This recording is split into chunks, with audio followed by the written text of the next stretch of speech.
ನಮಸ್ತೆ ಗೆಳೆಯರೇ, ಎಲ್ಲರೂ ಹೇಗಿದ್ದೀರಾ? ಚೆನ್ನಾಗಿದ್ದೀರಾ ಅಂತ ಭಾವಿಸ್ತೀನಿ. ಕರ್ನಾಟಕ ರತ್ನ ಡಾಕ್ಟರ್ ಪುನೀತ್ ರಾಜ್ಕುಮಾರ್ ಅವರು 6 ತಿಂಗಳ ಮಗು ಇದ್ದಾಗಲೇ ಪ್ರೇಮದ ಕಾಣಿಕೆ ಚಿತ್ರದ ಮೂಲಕ ಚಿತ್ರರಂಗ ಪ್ರವೇಶಿಸುತ್ತಾರೆ. ಬಾಲನಟನಾಗಿ ಸನಾದಿ ಅಪ್ಪಣ್ಣ, ತಾಯಿಗೆ ತಕ್ಕ ಮಗ ಹೀಗೆ ಸುಮಾರು 14 ಚಿತ್ರಗಳಲ್ಲಿ ನಟಿಸಿ 1985ರಲ್ಲಿ ಬೆಟ್ಟದ ಹೂ ಚಿತ್ರದ ರಾಮು ಪಾತ್ರಕ್ಕೆ ನ್ಯಾಷನಲ್ ಅವಾರ್ಡ್ ಕೂಡ ತಗೊಳ್ತಾರೆ. 1989ರಲ್ಲಿ ಪರಶುರಾಮ ಆದ್ಮೇಲೆ ಪುನೀತ್ ರಾಜ್ಕುಮಾರ್ ಅವರ ಯಾವುದೇ ಚಿತ್ರ ರಿಲೀಸ್ ಆಗಲ್ಲ. 1989ರಿಂದ 2001ರವರೆಗೆ ಈ 12 ವರ್ಷಗಳಲ್ಲಿ ಅವರ ವಜ್ರೇಶ್ವರಿ ಕಂಬೈನ್ಸ್ ಬ್ಯಾನರ್ ಅಡಿಯಲ್ಲಿ ಪ್ರೊಡಕ್ಷನ್ ಮ್ಯಾನೇಜರ್ ಆಗಿ, ಅಣ್ಣಾವರ ಜೀವನ ಚೈತ್ರ, ಒಡಹುಟ್ಟಿದವರು ಆಕಸ್ಮಿಕ ಚಿತ್ರಗಳಲ್ಲಿ ಕಾಸ್ಟ್ಯೂಮ್ ಡಿಸೈನರ್ ಆಗಿ ಕೂಡ ಕೆಲಸ ಮಾಡ್ತಾರೆ. ಆನಂತರ ಪೂರ್ಣ ಪ್ರಮಾಣದ ನಾಯಕ ನಟನಾಗಿ 2007ರಲ್ಲಿ ಅಪ್ಪು ಚಿತ್ರದ ಮೂಲಕ ಕನ್ನಡ ಚಿತ್ರರಂಗಕ್ಕೆ ಎಂಟ್ರಿ ಕೊಡ್ತಾರೆ. 2007ರಿಂದ ಸುಮಾರು 19 ವರ್ಷಗಳ ಕಾಲ ಕನ್ನಡ ಚಿತ್ರರಂಗದಲ್ಲಿ ಪವರ್ ಸ್ಟಾರ್ ಆಗಿ ಗುರುತಿಸಿಕೊಂಡ ಅಪ್ಪುರವರು ಪ್ರತಿ ವರ್ಷ 1ರಿಂದ 2 ಸಿನಿಮಾಗಳನ್ನ ಕೊಡ್ತಾನೆ ಬರ್ತಾರೆ. ಆದರೆ ಅವರ ಸಿನಿ ಜೀವನದಲ್ಲಿ 2013 ಹಾಗೂ 2018 ಈ 2 ವರ್ಷಗಳಲ್ಲಿ ಅವರ ಯಾವುದೇ ಸಿನಿಮಾ ರಿಲೀಸ್ ಆಗಲ್ಲ. ಈ 2 ವರ್ಷಗಳಲ್ಲಿ ಯಾಕೆ ಅವರ ಸಿನಿಮಾ ರಿಲೀಸ್ ಆಗಲ್ಲ, ಕಾರಣ ಏನು ಅನ್ನೋದನ್ನ ಈ ವಿಡಿಯೋದಲ್ಲಿ ನೋಡೋಣ ಬನ್ನಿ. 2017ರಲ್ಲಿ ಪುನೀತ್ ರಾಜ್ಕುಮಾರ್ ಅವರ ಕೈಯಲ್ಲಿ 2 ಚಿತ್ರಗಳಿರ್ತವೆ, ಅಣ್ಣ ಬಾಂಡ್ ಮತ್ತೆ ಯಾರೇ ಕೂಗಾಡಲಿ. ಇವೆರಡು ಚಿತ್ರಗಳು 2017ರಲ್ಲಿ ರಿಲೀಸ್ ಆಗ್ತವೆ. ಇದೇ ಟೈಮಲ್ಲಿ ಸ್ಟಾರ್ ಸುವರ್ಣ ಚಾನೆಲ್ನಲ್ಲಿ ಕನ್ನಡದ ಕೋಟ್ಯಾಧಿಪತಿ ಅಂತ ಟೆಲಿವಿಷನ್ ರಿಯಾಲಿಟಿ ಶೋ ಸ್ಟಾರ್ಟ್ ಆಗ್ತಾ ಇರುತ್ತೆ. ಅದರ ಮೊದಲ 3 ಸೀಸನ್ನಲ್ಲೂ ಸಹ ಪುನೀತ್ ರಾಜ್ಕುಮಾರ್ ಅವರೇ ಆಂಕರ್ ಆಗಿ ಕಾರ್ಯಕ್ರಮವನ್ನು ನಡೆಸಿಕೊಡ್ತಾರೆ. ಈ ಸಂದರ್ಭದಲ್ಲಿ ಅವರು 1 ವರ್ಷಗಳ ಕಾಲ ಯಾವುದೇ ಸಿನಿಮಾಗಳನ್ನ ಮಾಡಲ್ಲ. 2017ರ ಡಿಸೆಂಬರ್ನಲ್ಲಿ ಯಾರೇ ಕೂಗಾಡಲಿ ರಿಲೀಸ್ ಆಗಿದ್ದನ್ನ ಬಿಟ್ರೆ 2013ರಲ್ಲಿ ಪುನೀತ್ ರಾಜ್ಕುಮಾರ್ ಅವರ ಯಾವುದೇ ಸಿನಿಮಾ ರಿಲೀಸ್ ಆಗಲ್ಲ. ಈ ಗ್ಯಾಪ್ನಲ್ಲಿ ಹಲವು ಊಹಾಪೋಹಗಳು ಗಾಂಧಿನಗರದಲ್ಲಿ ಹುಟ್ಕೊಂಡಿರ್ತವೆ.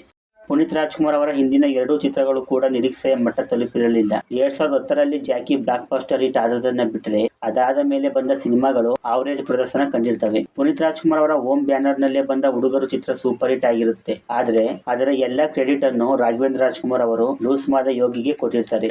2011ರಲ್ಲಿ ಪರಮಾತ್ಮ ದರ್ಶನ್ ರವರ ಸಾರಥಿ ಚಿತ್ರದ ಜೊತೆ 1 ವಾರದ ಅಂತರದಲ್ಲಿ ರಿಲೀಸ್ ಆಗಿ ಆ ಟೈಮಲ್ಲಿ ಆವರೇಜ್ ಪ್ರದರ್ಶನ ಕಂಡಿರುತ್ತೆ. ಆದ್ರೆ ಬರ್ತಾ ಬರ್ತಾ ಪರಮಾತ್ಮ ಆಡಿಯನ್ಸ್ ಗಳನ್ನ ಎಷ್ಟು ಇಂಪ್ಯಾಕ್ಟ್ ಮಾಡುತ್ತೆ ಅಂದ್ರೆ ಈ ಮೂವಿಗೆ ಸಪರೇಟ್ ಆಗಿ ಅಭಿಮಾನಿಗಳ ಬಳಗ ಕೂಡ ಕ್ರಿಯೇಟ್ ಆಗುತ್ತೆ. ಅದನ್ನ ಬಿಡಿ, ಈ ಮೂವಿ ಮೇಲೆ ಒಂದು ವಿಡಿಯೋನ ಮಾಡೋಣ. ಆದ್ರೆ 2011ರ ಹೊತ್ತಿಗೆ ಪರಮಾತ್ಮ ಒಂದು ಆವರೇಜ್ ಮೂವಿಯಾಗಿ ಹೊರಹೊಮ್ಮಿದ್ದಂತೂ ನಿಜ. 2012ರಲ್ಲಿ ಅಣ್ಣ ಬಾಂಡ್ ಯಾರೇ ಕೂಗಾಡಲಿ ರಿಲೀಸ್ ಆಗಿ ಅಂದುಕೊಂಡಂತ ಯಶಸ್ಸು ಸಾಧಿಸಿರಲಿಲ್ಲ. ಹೀಗೆ ಬ್ಯಾಡ್ ಫೇಸ್ ನಲ್ಲಿ ಇದ್ದ ಪುನೀತ್ ರಾಜ್ಕುಮಾರ್ ಅವರ ಕೈಯಲ್ಲಿ ಯಾವುದೇ ಸಿನಿಮಾ ಇಲ್ಲದಿದ್ದನ್ನ ನೋಡಿ ಪುನೀತ್ ರಾಜ್ಕುಮಾರ್ ಅವರು ಚಿತ್ರರಂಗದಿಂದ ದೂರ ಇದ್ದಾರೆ, ಇನ್ನು ಯಾವುದೇ ಸಿನಿಮಾ ಮಾಡಲ್ಲ, ಕನ್ನಡದ ಕೋಟ್ಯಾಧಿಪತಿ ಶೋ ಕಾರ್ಯಕ್ರಮ ನಡೆಸ್ಕೊಳ್ತಾ ಹಾಗೆ ಇದ್ಬಿಡ್ತಾರೆ ಅಂತ ಗಾಂಧಿನಗರದಲ್ಲಿ ಊಹಾಪೋಹಗಳು ಹರಿದಾಡುವಾಗ ಅಭಿಮಾನಿಗಳಲ್ಲಿ ಗೊಂದಲ ಸೃಷ್ಟಿಯಾಗುತ್ತೆ. ಆದ್ರೆ ಸ್ವಲ್ಪ ದಿನದ ನಂತರ ಪುನೀತ್ ರಾಜ್ಕುಮಾರ್ ಅವರು ನಿನ್ನಿಂದಲೇ ಚಿತ್ರ ಅನೌನ್ಸ್ ಮಾಡ್ತಾರೆ. ಈಗ ಫ್ಯಾನ್ ಇಂಡಿಯಾ ಪ್ರೊಡಕ್ಷನ್ ಹೌಸ್ ಆಗಿ ಬೆಳೆದು ನಿಂತಿರುವ ಹೊಂಬಾಳೆಯವರಿಗೆ ಮೊದಲಿಗೆ ಪುನೀತ್ ರಾಜ್ಕುಮಾರ್ ಅವರು ಚಾನ್ಸ್ ಕೊಡ್ತಾರೆ. ಆಗ ಅಭಿಮಾನಿಗಳು ಸಮಾಧಾನ ಆಗುತ್ತೆ. ಹೀಗೆ 2013ರಲ್ಲಿ ಪುನೀತ್ ರಾಜ್ಕುಮಾರ್ ಅವರ ಯಾವುದೇ ಚಿತ್ರ ರಿಲೀಸ್ ಆಗಲ್ಲ. ಇದಕ್ಕೆ ಕಾರಣ ಕನ್ನಡದ ಕೋಟ್ಯಾಧಿಪತಿ ರಿಯಾಲಿಟಿ ಶೋನಲ್ಲಿ ಆಂಕರ್ ಆಗಿ ಕಾರ್ಯಕ್ರಮವನ್ನು ನಡೆಸಿಕೊಳ್ಳುವುದನ್ನ ಒಪ್ಪಿಕೊಂಡಿರುವುದರಿಂದ 2013ರಲ್ಲಿ ಪುನೀತ್ ರಾಜ್ಕುಮಾರ್ ಅವರ ಯಾವುದೇ ಸಿನಿಮಾ ರಿಲೀಸ್ ಆಗಲ್ಲ. 2017ರಲ್ಲಿ ಪುನೀತ್ ರಾಜ್ಕುಮಾರ್ ಅವರ ಕೈಯಲ್ಲಿ 2 ಚಿತ್ರಗಳಿರ್ತವೆ. ನಿನ್ನಿಂದಲೇ ಚಿತ್ರದಿಂದ ಲಾಸ್ ಆಗಿದ್ದ ಹೊಂಬಾಳೆ ಫಿಲ್ಮ್ಸ್ ವಿಜಯ್ ಕಿರಗಂದೂರ್ ಅವರಿಗೆ ಆ ಲಾಸ್ನ ಮತ್ತೆ ರಿಕವರ್ ಮಾಡೋದಕ್ಕೋಸ್ಕರ ಪುನೀತ್ ರಾಜ್ಕುಮಾರ್ ಅವರು 2ನೇ ಸಿನಿಮಾಗೆ ಡೇಟ್ಸ್ ಕೊಟ್ಟಿರ್ತಾರೆ. ಆಗ ಸಂತೋಷ್ ಸಾನಂದರಾಮ್ ರವರ ರಾಮಾಚಾರಿ ರಿಲೀಸ್ ಆಗಿ ಇಂಡಸ್ಟ್ರಿ ಹಿಟ್ ಆಗಿರುತ್ತೆ. ರಾಮಾಚಾರಿ ಸಿನಿಮಾ ನೋಡಿ ಮೆಚ್ಕೊಂಡಂತಹ ಪುನೀತ್ ರಾಜ್ಕುಮಾರ್ ಅವರು ಸಂತೋಷ್ ಸಾನಂದರಾಮ್ಗೆ ಫೋನ್ ಮಾಡಿ ನನಗೆ ಒಂದು ಸಿನಿಮಾನ ಮಾಡ್ಕೊಡಿ, ಆ ಸಿನಿಮಾನ ವಿಜಯ್ ಕಿರಗಂದೂರ್ ಅವರು ಪ್ರೊಡ್ಯೂಸ್ ಮಾಡಲಿ ಅಂತ ಕೇಳ್ಕೊಂಡಿರ್ತಾರೆ. ಆಗ ಶುರುವಾಗಿದ್ದೆ ರಾಜ್ಕುಮಾರ. ಇದೇ ಟೈಮಲ್ಲಿ ತಮಿಳಿನ ರೀಮೇಕ್ ಆದ ಅಂಜನಿ ಪುತ್ರ ಚಿತ್ರಕ್ಕೂ ಸಹ ಪುನೀತ್ ರಾಜ್ಕುಮಾರ್ ಅವರು ಸಹಿ ಹಾಕಿರ್ತಾರೆ.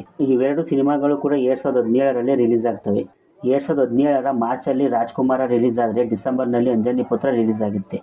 ಈ ಸಿನಿಮಾಗಳು ಆದ ನಂತರ ಪುನೀತ್ ರಾಜ್ಕುಮಾರ್ ಅವರು ಮತ್ತೆ 2018ರ ಮಾರ್ಚ್ 17 ಅವರ ಹುಟ್ಟುಹಬ್ಬದ ಪ್ರಯುಕ್ತವಾಗಿ ನಟ ಸಾರ್ವಭೌಮ ಸಿನಿಮಾ ಸೆಟ್ ಇರುತ್ತೆ. 2018ರಲ್ಲಿ ಶೂಟಿಂಗ್ ಮುಗಿಸಿದ ನಟ ಸಾರ್ವಭೌಮ 2019ರಲ್ಲಿ ರಿಲೀಸ್ ಆಗ್ತದೆ. ಹಾಗಾಗಿ 2018ರಲ್ಲೂ ಕೂಡ ಪುನೀತ್ ರಾಜ್ಕುಮಾರ್ ಅವರ ಯಾವುದೇ ಸಿನಿಮಾ ರಿಲೀಸ್ ಆಗಲ್ಲ.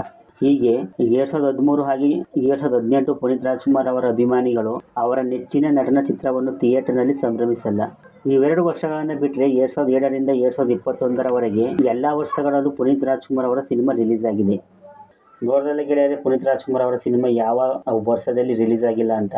ವಿಡಿಯೋ ಇಷ್ಟ ಆಗಿದ್ರೆ ಲೈಕ್ ಮಾಡಿ. ಇದೇ ಥರ ವಿಡಿಯೋಗಳಿಗಾಗಿ ನನ್ನ ಚಾನಲ್ ಸಬ್ಸ್ಕ್ರೈಬ್ ಮಾಡ್ಕೊಂಡು ಸಪೋರ್ಟ್ ಮಾಡಿ. ಸಿಗೋಣ ಮುಂದಿನ ವಿಡಿಯೋದಲ್ಲಿ. ಬಾಯ್.